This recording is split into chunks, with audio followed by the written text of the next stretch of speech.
Ya, hadis 101. Hadatsana Muhammad bin Abi Umar, hadatsana Sufyan an Ayyub bin Musa an Nafi' an Ibn Umar anna an-nabiy sallallahu alaihi wasallam ittakhadha khataman min fiddah wa ja'ala fassahu mimma yalihi kaffah wa nuqisha fihi Muhammadun Rasulullah. Ya, dari Ayyub bin Musa, dari Nafi, dari Ibnu Umar, beliau menjelaskan bahwasanya Rasulullah sallallahu alaihi wasallam ittakhadha khataman min fiddah, beliau punya atau membuat cincin dari perak, ya. Wa ja'ala faslahu mimma yali kafah, ya, atau kafyu, bahwasanya atasnya atau batunya itu menghadap telapaknya, ya, baginda Rasulullah sallallahu alaihi wasallam. Jadi fasah yang sudah kita bahas adalah bagian permatanya, ya, atau bagian atas dari cincin tersebut yang misalnya semuanya perak, kemudian di situ ditulis Muhammadun Rasulullah, ya, ataupun kemarin batunya dari Habasyi, dari Ethiopia. Nah itu, jadi beliau Rasulullah sallallahu alaihi wasallam, jadi batunya atau bagian atas dari cincin ini itu menghadap, ya, telapak, ya, telapaknya baginda Rasulullah sallallahu alaihi wasallam, ya. Nah kita kalau begini mah kegedean, ya. Berarti memang cincinnya Rasul, ya, mungkin rada slim gitu, rada tipis, ya. Nah para ulama menjelaskan kenapa baginda Rasulullah SAW menghadapkan, ya, batunya, ya, atau bagian atas cincinnya ke telapak beliau. Yang pertama, ada pendapat mengatakan supaya enak khotamnya. Jadi ketika ngecap itu enak. Nah, itu kan kemarin kita sudah bahas, ya, bagaimana Rasulullah ngirim, ya, kepada para raja, ya, Persia, Romawi itu dengan surat. Nah, surat itu harus ada khatamnya, ada capnya baginda Rasulullah sallallahu alaihi wasallam. Maka Rasulullah biar gampang, ya, maka makanya seperti itu. Nah yang kedua, pendapat juga mengatakan bagaimana Rasulullah sallallahu alaihi wasallam itu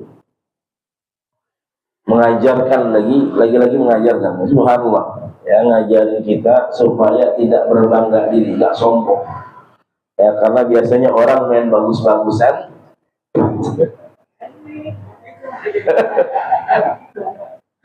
nah kalau di Bali buat nampak, iya, yang kiri sesuai dengan yang kanan,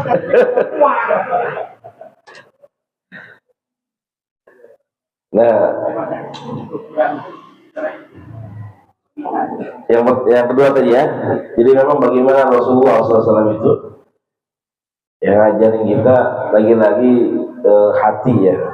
Ini yang terkadang lagi-lagi nggak pernah terbesit dalam hati kita, ya, bagaimana Rasulullah ngajarin supaya kita nggak sombong.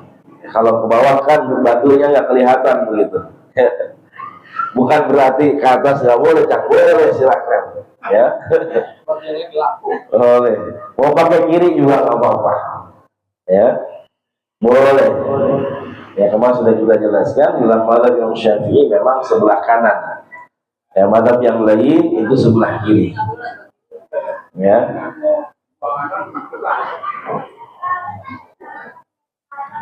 Nah jadi bagaimana Rasulullah, ya, ngajar kita supaya kita nggak sombong, ya, apalagi kalau, ya, peraknya mantep, kemudian batunya juga mahal, ya, 50 juta dan sebagainya, ya, subhanallah. Dan juga bagaimana Rasulullah SAW itu pernah ngobrol sama para sahabat. Ada yang mengatakan bersama Sayyidina Bilal ketika itu, ya. Jadi Rasulullah itu ketika ngobrol awalnya beliau ngeliatin cincin. Ini lagi-lagi akhlak baginda Rasulullah SAW. Ya, sama kayak kita. Terkadang kita kan lagi diajak ngobrol sama orang, kita kadang main HP aja udah enak gitu. Tapi ada orang yang main HP sambil ngobrol. Rasulullah SAW ngajarin bagaimana ketika kita ngobrol itu ya kita harus menatap ya wajah orang yang ngajak ngobrol kepada kita. Ya kita ladeni. Ketika itu Rasulullah ketika ngobrol sama para sahabat itu beliau sambil memperhatikan cincinnya. Ya. Ketika beliau terlena dengan cincinnya, kemudian melupakan sahabatnya yang sedang berbicara, maka beliau melepas cincinnya. Ya, supaya hilang dari pandangan beliau. Ya, kemudian para sahabat bertanya, kenapa engkau melepaskan cincin wahai Rasulullah SAW? Ya, karena cincin ini telah memalingkan diriku dari perhatian para sahabatku. Ya, maka supaya tidak memalingkan perhatianku, maka aku melepas cincin tersebut ya untuk supaya fokus kepada para sahabat. Ya, itu karena mungkin ada batunya dan sebagainya bagus ya, sehingga memalingkan perhatian baginda Rasulullah dari para sahabat. Nah ketika itu Rasulullah langsung melepas cincin beliau, kemudian fokus berbicara atau ngobrol dengan para sahabatnya ya Rasulullah sallallahu alaihi wasallam. Nah itu ya. Jadi ya bagaimana boleh. Jadi boleh kita pakai di sebelah kanan, boleh di sebelah kiri ya. Kemudian juga memang yang sunnah yang sudah kita jelaskan lagi, di antaranya adalah pakainya di hinsar, di jari kelingking. Kemudian tadi dihadapkan batunya ke telapak tangannya ya. Ya, kalau tidak dihadapkan gimana? Maaf muskilah ya, silahkan, nggak masalah ya. Nah itu memang sunnah di atas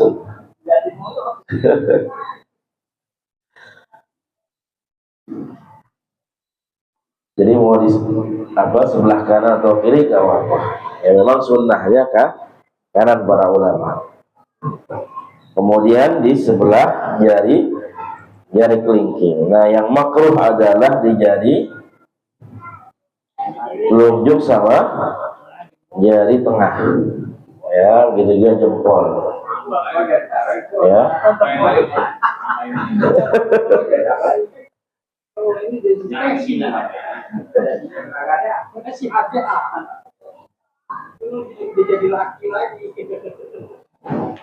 Ya tapi nggak haram, menjigar nggak haram, boleh silakan, cuman sebatas makruh ya.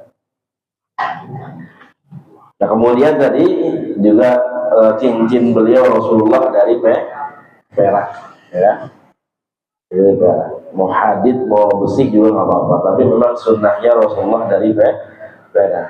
Dan memang perak itu enak kalau dipakai biasanya, walaupun sedikit mahal ya.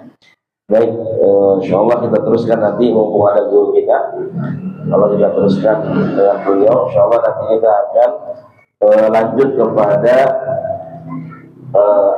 setelah cincin nanti ada alat perangnya baginda Rasulullah SAW ya, alutista. Kalau bahasa orang sekarang alutista ya, mahal ya, betul nggak? Mamin, alutista ya.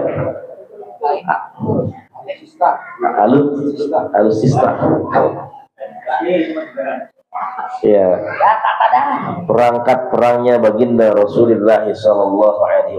Insyaallah mudah-mudahan bertambah kecintaan kita kepada Habibullah Muhammad Rasulullah SAW, dan tentunya mudah-mudahan kita semua diakui sebagai umat baginda Rasulullah SAW, dan Allah jadikan kita berkumpul bersama Rasulullah dan mendapatkan syafaat dari Rasulullah SAW. Amin ya rabbal alamin. Terima kasih, mohon maaf atas kesalahan khilaf. Yang benar dari Allah Subhanahu wa taala. Hadanallahu wa iyyakum ajma'in wa lakum minkum. Assalamualaikum warahmatullahi wabarakatuh.